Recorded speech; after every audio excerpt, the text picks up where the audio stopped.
I always look back at that 3DS and Vita era in like this weird thing where it's like, wow, I've never seen both of these companies screw up at the same time. Like, no, like it's like usually they take turns, right? And Nintendo was just like, our thing is is too expensive and it hurts kids' eyes, and PlayStation's like, ours is is too expensive and you can't save on it unless it's more expensive. And then a couple months later, they were both like, sorry, we screwed up. And then somehow Vita became a failure, and the 3DS became like this massive success. And so it was just odd. It was odd to see that because, like, I mean, I love both, right? And I have a ton of nostalgia for both. But it was like holding like a launch 3DS and holding a launch Vita. It was like one of these things feels like a flat screen TV that plays next gen console games, and the other one's like just like this weird Palm Pilot thing that they would have in like a 90s like Michael Crichton movie, basically, like something somebody would pull out in like, oh, well, that's cool. Do you use that to track the gorillas? And they're like, no, the diamonds. And you're like, oh, cool. Like it didn't really make sense to me why one would be like it's significantly more successful than the other. The Vita deserved better. I agree. It did. I'll say that. I remember being at IGN because I was at IGN when the Vita launched, and I forget who, but there was like one or two people who were adult employees at IGN who were like furiously arguing about the two. Like people who were like, no, you don't understand. The Vita's got more good games than Nintendo has for any of its systems already. And I was like, wow, man, we all have college degrees here. Let's calm down. Yeah, I think there was a lot more, not tribalism. That's probably too hard of a word for it, but we had vertical, like channel verticals at IGN at the time. Yeah. So you would have like a, there was like an IGN PlayStation, there was an IGN Xbox, there was an IGN Nintendo, and you would I think that like some of the channel leads, and one of them at the time was Greg Miller, who a bunch of us worked with, we've all worked with and or been in the same room with, ran the PlayStation channel, and I was in charge of like features at the time, which were generally platform agnostic, and were just like the top 10 funny games to play if you're gonna jump off a bridge tomorrow, whatever. Right? And I remember Greg one time was just like, "Hey, you have this new feature coming out. I think it's going to do really well." And I was like, "Thanks, man." And he was like, I'll buy you lunch if you launch this on the IGN.com/PlayStation channel and not anywhere else." Because like you could put it specifically somewhere first, and then that channel would get the views. And Greg took me out, and he bought me like a chicken parm, and I felt like a corrupt little piglet. People are like, do publishers pay you to give reviews a good score? And I was like, that has never happened to me. I've literally never been paid by a video game company to say a video game is good. But Greg Miller bought me a chicken. Greg Miller bought me a huge ass, like $15 San Francisco chicken parm once, just to launch a feature on the IGN.com/PlayStation. So if you're looking for the corruption, it's right there.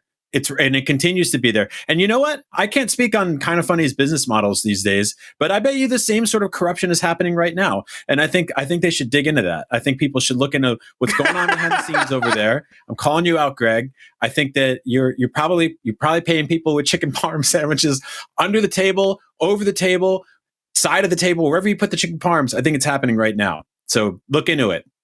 I will say, by the way, you had mentioned stealing UMDs. Mm-hmm. Guess who stole some UMDs when he left IGN?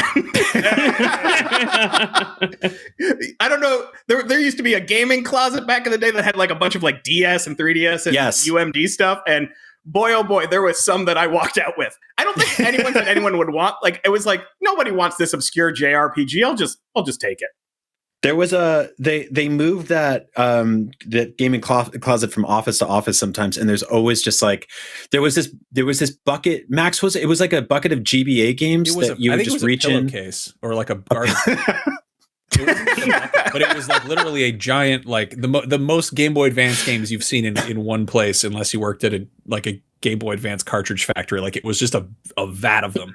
And like, yeah, I remember at one point I rooted through there and I found as many of the worst ones as I could find. Like it was like Fear Factor and like X versus Sever 2. not the first one. I get like it was just not the movie, the one that was a sequel to the game that was based on the movie X vs. Sever. Exactly. Yeah. So I tried to find as many of those, and I just like kept them in my desk, and just I think I maybe try to play 2 of them or something. But yeah, when I started at IGN, I got Greg Miller's old desk, and upon opening the desk, I found a handle of rum, a 2-liter bottle of orange soda, and 7 PS and a chicken parm, and it said "Do the right thing, Max."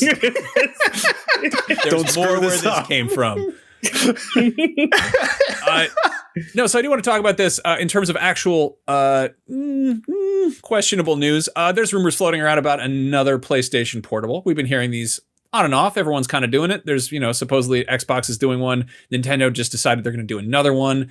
Steam did one. Everyone's making a little portable thing. And honestly, it's probably, having that console quality experience on the go. I feel like Sony, maybe they jumped the gun on that. Maybe the PSP and the Vita were a little ahead of their time. I don't know. Just throwing that out there. But it's cool to see that hopefully they're not completely abandoning the idea. And there are just opaque and arcane rumors flying around about the PlayStation 6 handheld that I can't even make sense of. So not only do I not know if they're real, I don't know what they mean, but I'm going to do my best here. Let's see.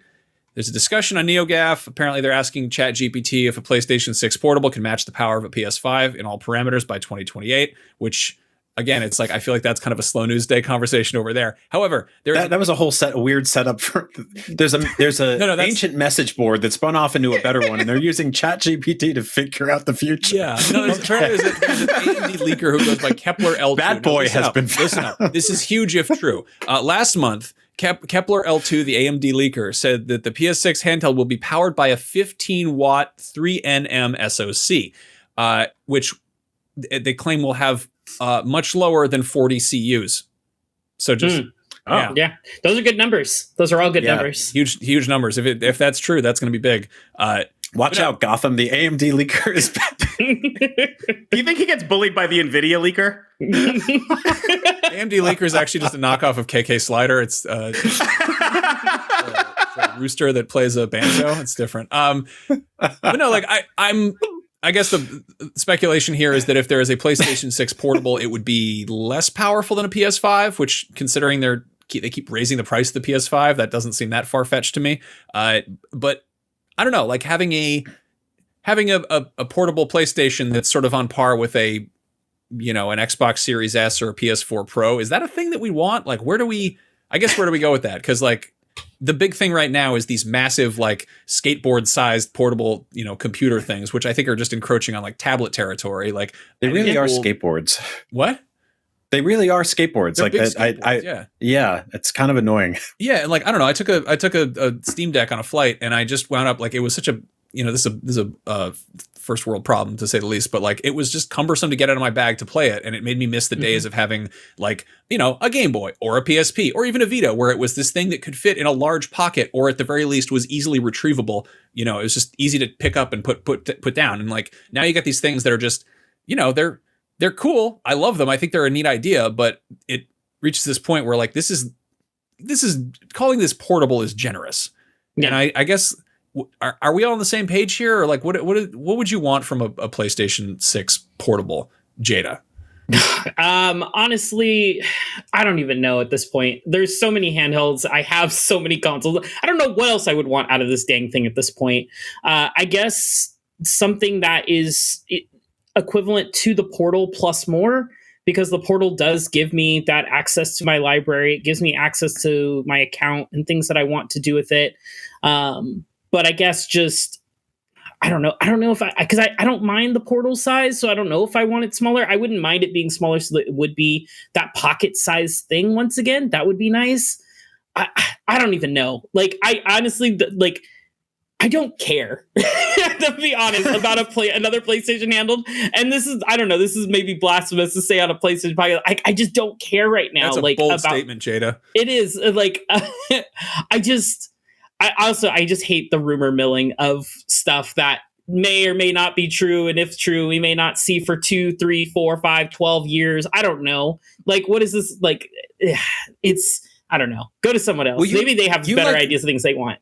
Jada, you like playing games on your TV, but you also use your Portal a lot like platinums for like games where you're like grinding, leveling up and stuff like that a lot, right? Yeah, I use it like especially if I'm watching like a TV show, like something I'm rewatching a show, like I'll put that on my TV and I'll play a game on my portal, and I'm just like, all right, let's see if I get those lucky 7s to pop in Final Fantasy 7 Rebirth, or not Rebirth. What was the freaking the Zack, the prequel one? I can't remember off the top of my head. Crisis Core. Crisis Core. Thank Yes. you. Yes. Like. No, so I think that's where it's sort of like, I think the average person who really likes PlayStation now is getting there because they want to play like just really amazing cinematic console, all that stuff on a big screen TV, on the couch, surround sound and all that, right? And I think that's sort of like, that's at odds with what the idea of a portable is. Yeah. And to be fair, I think that like Nintendo's sort of painted themselves into that same corner too, where they're just like, their new systems, like we've got Cyberpunk and we've got what is it, Star Wars Outlaws, and like these big console games. And I think there are if you're only planning on buying one system this generation, then it's great to have that option there. But like gone are the days where handhelds had like specific libraries that were tailored towards them, rather than just like taking big console games and shrinking them down to a small thing. And the issue too is that our consoles are gigantic now. Like the Series X and the PS5 are massive, physically massive systems. The PS5 is a huge ass tower, and the PS5 Pro is an even huger asser tower. And taking that and shrinking it down into something that like meets all of the verticals of like battery life, power and price is basically, it's getting almost impossible to hit those things. I have like the biggest model launch Steamdeck, and when you run anything on there that's like bigger than like a 2D Metroidvania, after a while it starts just going like, it's just like blows hot air in your face, and like it starts beeping like, it's just a lot. And I think that we sort of lost the plot on what a handheld can be. Like I went hands-on with the Switch 2. I interviewed the devs of the Switch 2, and I was like, what did you do to like make sure that the fan isn't super loud? And they gave me like, we did all the research we could, and we tried to make sure it didn't blah blah blah. But like until we actually play like Cyberpunk in performance mode on that thing, or quality mode or whatever, and put the stress test in, and even then, like it's going to have like a 2-hour battery life. So is that what we collectively want? And it's where I wasn't 100% in agreement with PlayStation's idea of like, let's make a streaming handheld that doesn't actually like tether to anything and doesn't actually play anything natively, right? But it's kind of a pretty smart make good if you think about how difficult it is to take the console experience and put it on a portable. And they were able to circumvent all of that just by being like, hey, it's cloud streaming, or it's it's internet streaming, and you get all that stuff right there with like a push of a button. I think so the one thing I would want if we were to revisit a PlayStation style handheld, and this goes for like any console manufacturer that's going to make a handheld, and I think it's those kind of bespoke experiences that you can only get on a handheld, those types of games that were unique in themselves, something where it's like, okay, I'm rotating the console to play the game, or like I'm like not necessarily tilt function, but there's all these other games that have done this in these types of like little quirks to their gameplay in the past. That you want to dig up treasure in an Uncharted game by rubbing the back of exactly. I want to rub my Vita until the pad. Aside from the gimmick side of things, like the portable games used to be like smaller by design. They were meant to be played in more bite-sized ways. Mike, I know you're like a big handheld guy. Like you're all of the little retro doodads and stuff. Like what's your stance on sort of PlayStation handhelds and the general state of like portable things just being regular sized consoles that overheat in your hands?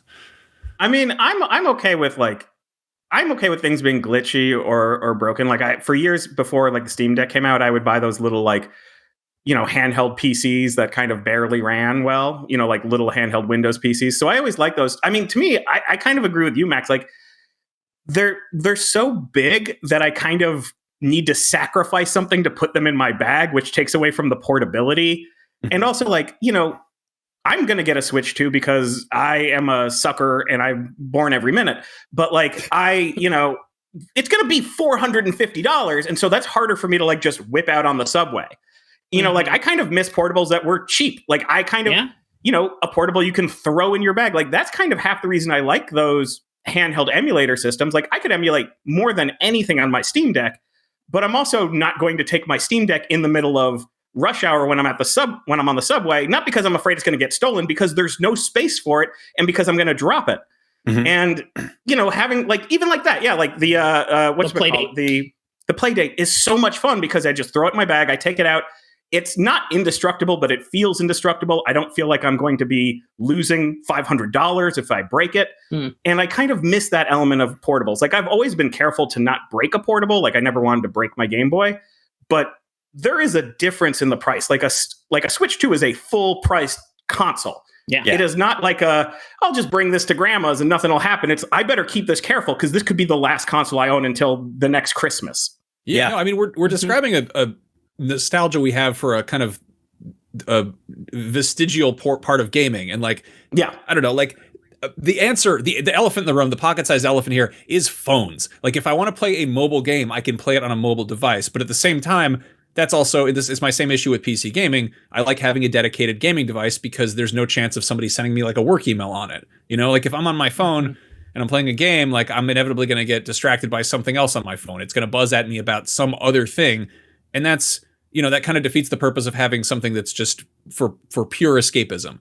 And like, I don't know, I'm curious if there is a market for something that is, you know, aside from stuff like the Playdate, if there is like a room for a little tiny, you know, small scale device, not, you know, not like one of those, you know, emulation Android devices things, which, you know, are cool, but it's sort of like, I'm curious if there will ever be, you know, demand for something small scale like this. And admittedly, like anything kind of technologically speaking is probably going to be, you know, it's going to be seen as a step back. It's the same reason, like there's this kind of war of escalation that we see. And this is a huge problem with, I would say, this console generation in particular, is these games have to look insane. They have to run at 60 frames a second. They got to be 4K. You got to be able to see everyone's, you know, like the blackheads in their forehead. Like it's got to be like photorealistic. And it's like, but maybe is that worth the price of admission? Is that worth the trouble? And like the problem is like you can't just like pull back from there. Like a thing I keep coming back to is like Star Wars cartoon shows look like PS2 games, but Star Wars video games have to look like live action movies.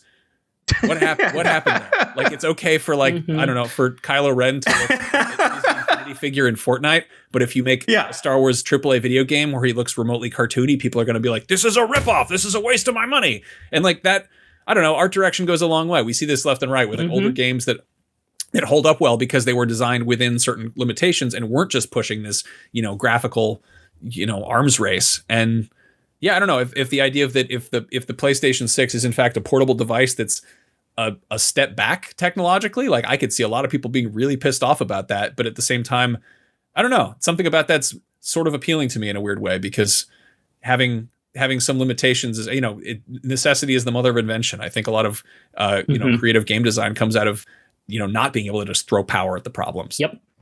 Yeah. Yeah. And, you know, again, like there's a reason why I probably carry around my analog pocket more than I do my Steam Deck or my Switch. And it's just because like, even though those are old games or some of them aren't as good, it's just like, it's more portable. And maybe that's what we're kind of circling, is it would be nice to have portable consoles that actually feel more portable again. Because like you said, the Switch 2 is bigger than the Switch, and the Steam Deck, this is so big, guys. This is like bigger than my face. That's a large console. I literally have it on top of a PS2 Slim right now, and I'm looking at it, and it's much bigger than the PS2 Slim. I brought the Steam Deck to the Nintendo Switch 2 hands-on thing and held the Steam Deck over the Switch 2, and it just like eclipsed it. Like literally, like it was like, oh, this is, you can't even see this new thing. But the Switch 2 does the same thing to Switch 1. So it's not like, you know, they're all still doing that Looney Tunes war of escalation thing where like somebody pulls out a gun and the next person pulls out a cannon and all of a sudden like the whole planet explodes, right? Like I think it's you're 100% right. It's why I got like back in a 3DS this year. It's why I want to like dig my PSP Go out of a drawer and just like I wear a jean jacket, and on my left pocket is my phone and on my right pocket is a PSP Go, and like you know, you travel, you get on the train, you get in the plane, whatever it is. I'm trying to teach a robber exactly how to steal from me. right pocket over exactly, here, got keys. Exactly where to pickpocket. 2 fingers. But over only. here, switchblade, call an ambulance, but not for me. No, I like the idea of just having something you can throw in your pocket. And I don't know, I've seen a lot of solutions for like mobile phone clip-on devices and stuff like that, and things that allow you to like reach your consoles from afar. And like maybe the ultimate make good there is that the companies, if they're going to keep doing this arms race of making sure that like games look better and play better and sound better and all that kind of stuff, which is, a whole separate discussion, because obviously I think that that's untenable for a lot of reasons. We've seen that over the last few years. It's become pretty dangerous to have that kind of arms race in the games industry.